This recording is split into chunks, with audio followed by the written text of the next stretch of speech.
10वीं कक्षा के सभी छात्रों का मैं शिकलकार सर तहे दिल से आपका स्वागत करता हूँ। आज हम दूसरे इकाई का दूसरा पाठ जो पूरक पठन है, लेखक रविंद्र छाबड़ा जी ने लिखी हुई 2 लघु कथा है, जिसके अंतर्गत हमें अच्छे संबोध हमें मिलता है। पहली कथा है कंगाल और दूसरी कथा है सही उत्तर।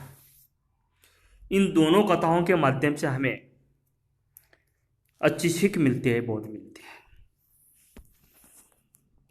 इसके लेखक नरेंद्र कौर छाबड़ा जी हैं।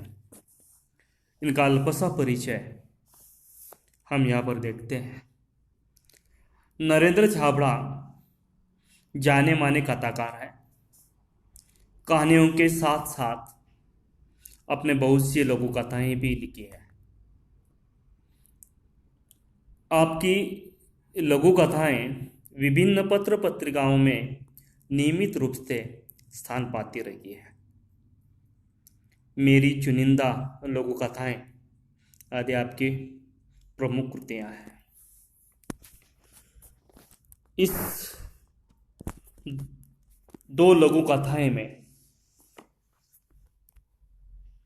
क्या बताया है, इसका अल्पसा परिचय देखेंगे कि यहाँ 2 लघु कथाएं दी गई हैं। प्रथम जो लघु कथा है कंगाल, इस कथा में लेखक ने हमें यह दर्शाया है कि जब हम बड़ी दुकानों, मॉल, होटल में जाते हैं तो कोई मोल भाव नहीं करते, चुपचाप पैसे दे देते हैं और सामान ले चले आते हैं। लेकिन इसके विपरीत जब हम रेडी वाली हो, फेरी वाली हो, रास्ते के किनारे बैठे हुए विक्रेता हो, उनके सामान खरीदते समय मात्र मोल भाव करते हैं। इसी सोच को हमें बदलना है। यह केंद्रीय भाव इस कंगाल कथा के द्वारा लेखक ने हमें बताना चाहा है। दूसरी कथा सही उत्तर, इसमें लेखक ने रिश्वतखोरी, भ्रष्टाचार पर करारा व्यंग किया है। यह लेखक ने दर्शाया है कि सत्य का पालन इस लक्ष्य तक पहुंचने में सहायक होता है।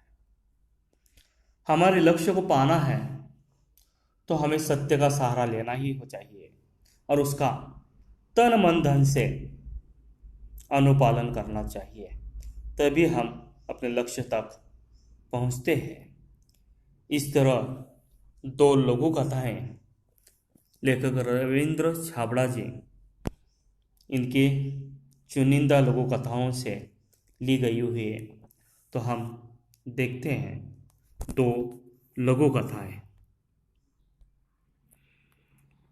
कहानी को शुरुआत करने से पहले छात्रों, मैं आपसे अनुरोध करता हूं कि अपनी कॉपियां लीजिए और इसमें जो नए शब्द है, कठिन शब्द है, पढ़ाते समय इसके भावार्थ या अर्थ बताता हूं, आपको लिखकर लेने हैं।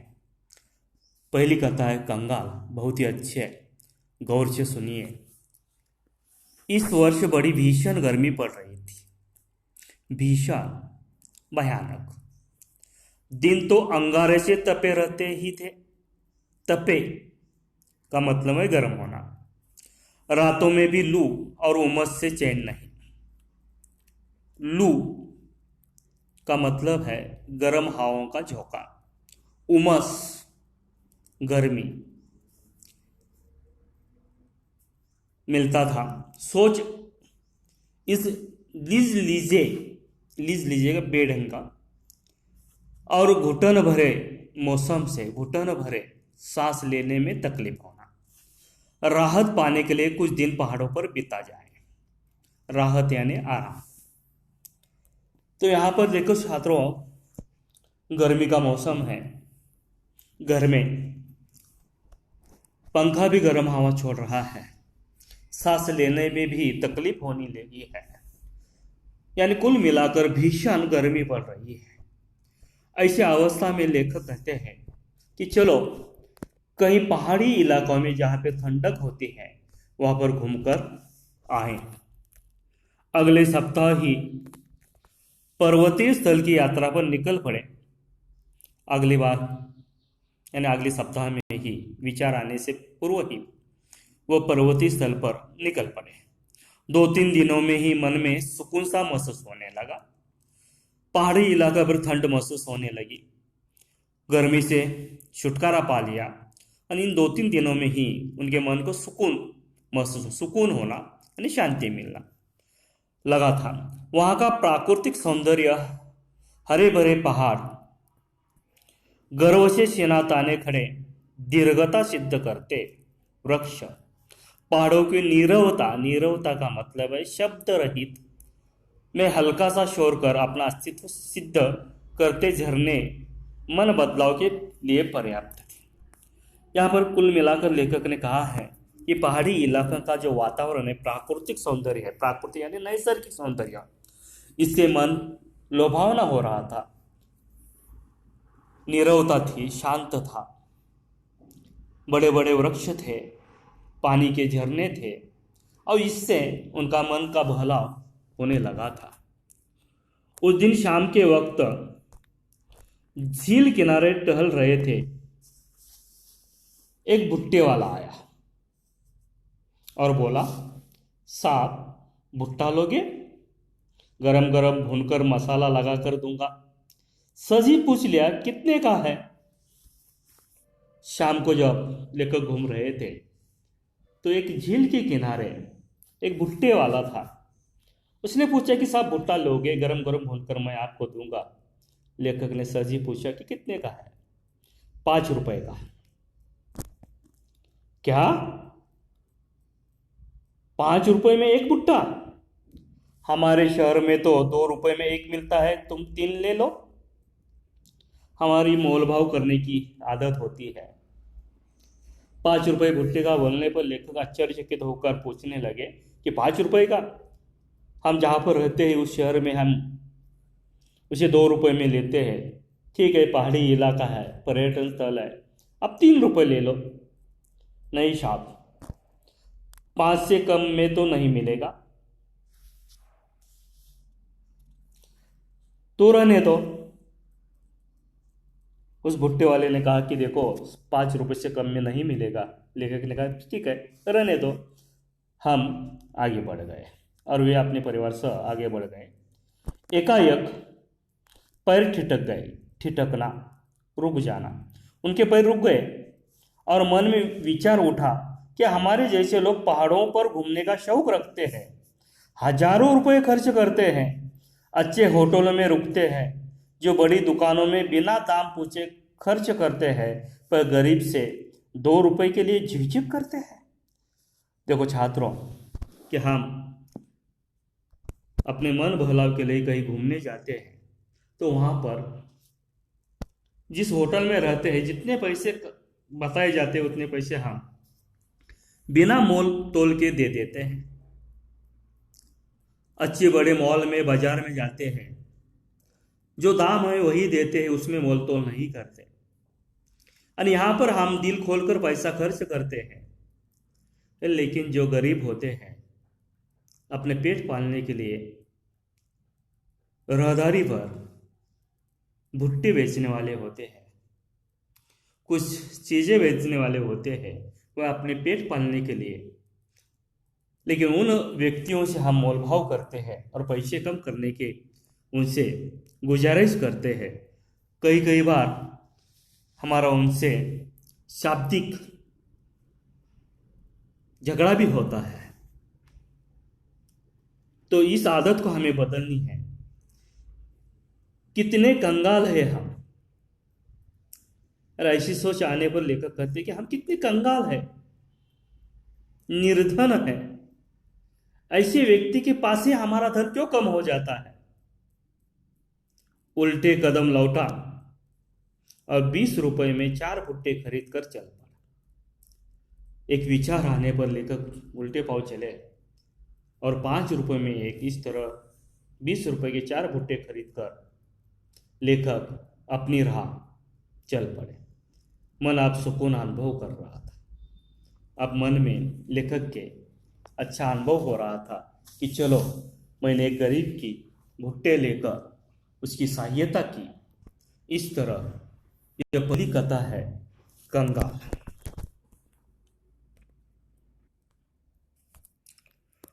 दूसरी कथा सही उत्तर। अब तक वह कितने ही स्थानों पर नौकरी के लिए आवेदन कर चुका था। आवेदन करना, काम के लिए अर्जी करना, साक्षात्कार दे चुका था। साक्षात्कार यानी इंटरव्यू देना, मुलाकात देना। यहाँ पर एक युवक है, पढ़ा लिखा युवक, नौकरी के लिए आवेदन पत्र मैंने भेजे थे। कई जगह उसने मुलाकात भी दे दी थी, साक्षात्कार भी दी थी। उसके प्रमाण पत्रों की फाइल भी उसे सफलता दिलाने में नाकामयाब रही थी। नाकामयाब यानी असफलता। अच्छा अंकों से पास होकर भी उसके प्रमाण पत्र उसे नौकरी दिलाने में असफल रही थी। हर जगह भ्रष्टाचार, रिश्वत का बोलबाला होने के कारण योग्यता के बावजूद उसका चयन नहीं हो पाता था। जहां जहां वह जाता था नौकरी के आवेदन लेकर, तो हर जगह पर भ्रष्टाचार, रिश्वतखोरी के कारण अच्छी योग्यता के बावजूद भी उसका चयन, उसका चुनाव नहीं हो पा रहा था। हर ओर से अब वह निराश हो चुका था। भ्रष्ट सामाजिक व्यवस्था को कोसने के अलावा उसके वश में और कुछ तो था ही नहीं। इस तरह भ्रष्ट समाज व्यवस्था के विरुद्ध कोसना, निंदा करने के सिवाय उसके पास अब कुछ रहा ही नहीं था। आज फिर उसे साक्षात्कार के लिए जाना है। आज फिर एक बार उसे कई मुलाकात देने के लिए, इंटरव्यू देने के लिए जाना था। अब तक देश प्रेम, नैतिकता, शिष्टाचार, ईमानदारी पर अपने कर्तव्यपूर्ण विचार उसने बड़े विश्वास से रखता आया था, लेकिन उसके बावजूद उसके हिस्से में सिर्फ असफलता ही आई थी। जहां जहां भी वो जाता, वो अपने देश प्रेम की, नैतिकता, शिष्टाचार, ईमानदारी की बातें करता, लेकिन इसकी वजह से उसे कहीं भी सफलता नहीं पा रही थी। साक्षात्कार के लिए उपस्थित प्रतिनिधि मंडल में से एक अधिकारी ने पूछा कि भ्रष्टाचार के बारे में आपकी क्या राय है। उसकी मुलाकात शुरू हो गई, इंटरव्यू शुरू हो गई। उसी में से एक अधिकारी ने पूछा कि बताओ कि भ्रष्टाचार के बारे में आपकी क्या राय है, आपका क्या मत है। भ्रष्टाचार एक ऐसा कीड़ा है जो देश को खून की तरह खा रहा है। खून एक कीड़ा, दिमक, इसने सारी सामाजिक व्यवस्था को चिंताजनक स्थिति में पहुंचा दिया है। सच कहा जाए तो यह देश के लिए कलंक है। उसने अपनी यह राय बताई कि भ्रष्टाचार एक दिमक है, वो अपने देश को दिमक की तरह खा जा रही है और हमारे देश का एक बहुत बड़ा कलंक है, धब्बा है। अधिकारियों के चेहरे पर हल्की सी मुस्कान और उत्सुकता छा गई। यह मत सुनने पर उस अधिकारी के मुख पर एक उत्सुकता भरी आई। उसने तर्क में उन्हें रुचि महसूस होने लगी। तर्क यानी विचार, दलील। जो युवक यह विचार मान रहा था, तो उस विचार में उसे उत्सुकता आने लगी। दूसरे अधिकारी ने प्रश्न किया, रिश्वत को आप क्या मानते हैं? जो रिश्वत है उसे आप क्या मानते हैं? यह भ्रष्टाचार की बहन है। जैसे विशेष अवसरों पर हम अपने प्रियजनों, परिचितों, मित्रों को उपहार देते हैं। उस युवक ने कहा कि यह जो रिश्वत है यह भ्रष्टाचार की बहन है। हम उसे प्रियजनों में, परिचितों में, मित्रों में उपहार के रूप में इसका इस्तेमाल करते हैं। इसका स्वरूप भी कुछ कुछ वैसा ही है, लेकिन उपहार देकर हम केवल खुशियों या कर्तव्यों का आदान प्रदान करते हैं। उपहार यानी भेंट। यह भेंट देकर हम अपना सिर्फ खुशियों का और कर्तव्यों का लेन देन करते हैं, आदान प्रदान करते हैं, इससे अधिक कुछ नहीं। जबकि रिश्वत देने से रुके हुए कार्य, दबी हुई फाइलें, टलती हुई पदोन्नति, रोकी गई नौकरी आदि में इसके कारण सफलता हासिल की जा सकती है। लेकिन इस रिश्वतखोरी से हाँ एक हो सकता है क्या हमारी दबी हुई फाइल है जो काम नहीं हो रहा है, ये रिश्वत देने से वो फाइल आगे बढ़ती है, हमारी पदोन्नति हो जाएगी, नौकरी लग जाएगी, तब भी यह समाज के माथे पर कलंक है। ऐसे होते हुए भी इस समाज के माथे पर एक धब्बा है, कलंक है। इसका समर्थन कतई नहीं किया जा सकता।